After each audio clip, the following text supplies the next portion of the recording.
Welcome back. Joining us virtually right now, we have Racquel Edmond joining us with Once Was Inc. Thank you so much for being here with us virtually today. Thank you so much for having me. I'm tickled red, white, and blue to be with you today. Oh, well, we're so happy that you're here. You're talking about your back to school supply drive that's kind of going on. It's continuing through Saturday, but you're also distributing through Saturday, correct? Yes, ma'am, we are. It's our annual Sack for Support for Back to School, honoring children or students who have a service member parent. I love that you guys are doing that. So what made you guys want to do a back to school supply drive for those kids?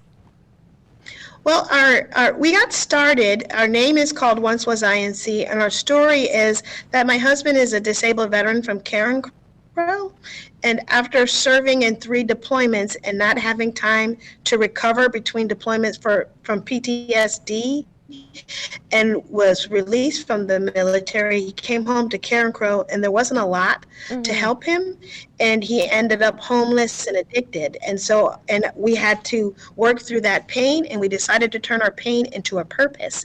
And so we tell our story about how we once were and now are, and we come back into areas where veterans are disconnected, as we call it, and they live 50 plus miles away from a resource center. So all the honor events that happen when you live near a resource center, they don't happen in our area.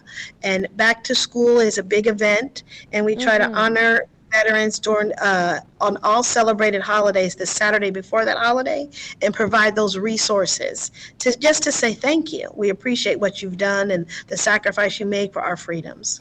Yeah, so go ahead and tell about the distribution that's this Saturday. What do people at home need to know?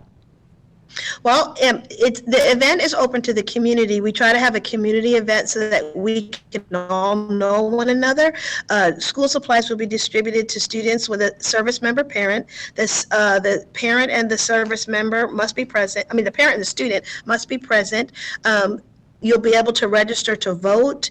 Other entities will be there with games and activities. DJ Envy will be there providing music. We have the different police departments coming to play games and activities with the students, and we have Karen Crow City Manager coming to support his community and say thank you in Karen Crow, and we're just planning a fun day, whether you're a student or not. I love that you guys are doing this. We're out of time. Racquel, thank you so much for joining us virtually to share this with our viewers today. Thank you so much for having me.